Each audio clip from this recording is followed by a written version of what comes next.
Bonjour tout le monde, bienvenue sur Podcast Magazine. Aujourd'hui, on retrouve Anna. Salut Anna, comment ça va? Très bien, et toi? Eh ben, ça va super. Aujourd'hui, tu vas nous parler de quoi?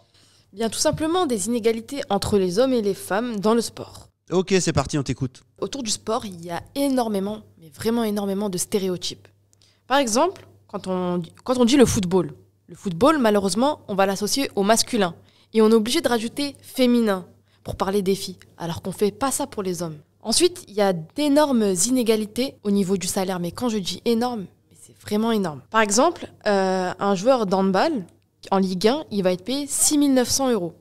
Contrairement à une femme qui va être payée 2 500 €. Dans le football, Kylian Mbappé va être payé par an à peu près 22 millions.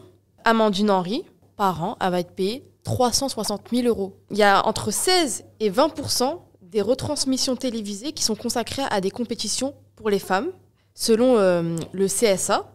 Imaginez les matchs sans compétition. Peut-être on tournerait autour de 10%. Dans le marketing, les femmes athlètes, elles signent moins de contrats avec des marques. Elles n'ont pas de sponsor. J'ai pris l'exemple de Lacoste.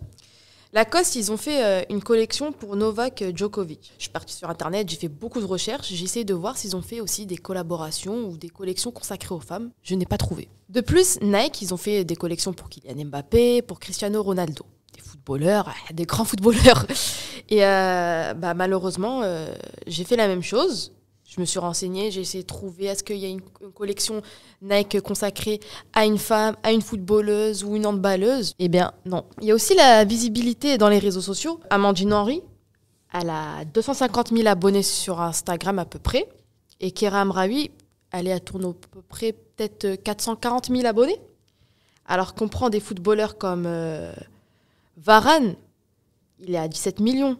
Comme Lucas Vazquez, il a 11 millions. Vous avez vu ce grand écart?